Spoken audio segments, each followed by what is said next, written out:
I just have one on the economy. You talked quite a bit about taxation and the burden on individuals and businesses. Are there any other elements of economic development that you think are really important, particularly as it relates to the federal government, that the federal government can do to create an environment?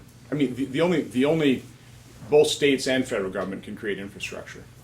And again, if you take a look and consider the fact that we are operating in a global economy, and you see the type of infrastructure building going on in China right now, it's phenomenal.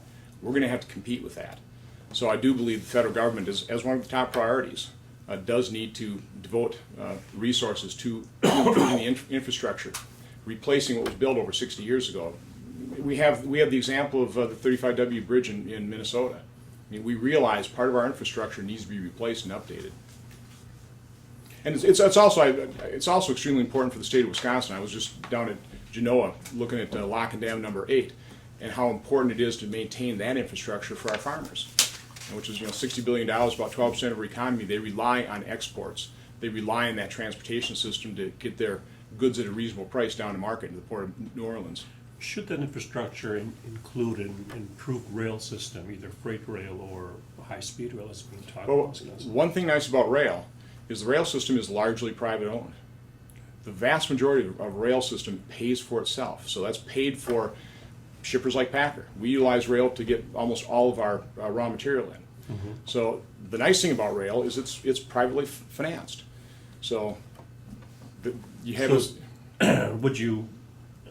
But the freight rail is sort of at maximum right now. It can't take much more.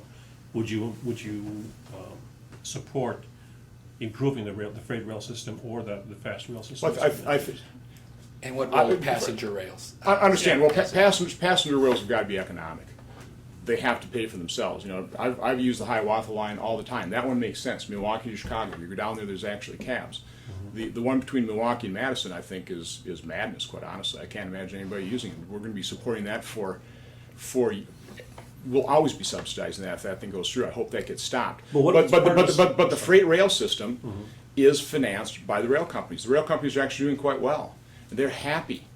They're happy to produce that. Of course, you're always going to have eminent domain and right away and those types of issues. But let the private sector do what it does, and the private sector will produce the rail lines. It will upkeep them because it's in their best interest, and they've done it throughout history. Quite honestly. But what if the Milwaukee to Madison line becomes part of a larger network that goes to the Twin Cities or goes down to St. Louis? Would you support that sort of system? I might have to take a look at. It's kind of hypothetical. I really can't really speak to it because I'm not sure what you're talking about. Does Hiawatha pay for itself? I'm not sure of that because I've never looked at the books. I've always heard it was one of the more successful Amtrak routes. So whether that's true or not, I really don't know. All I can say is whenever I've written it, it's got pretty high ridership. So I would think it should be successful, but I really don't know the cost structure and the pricing structure.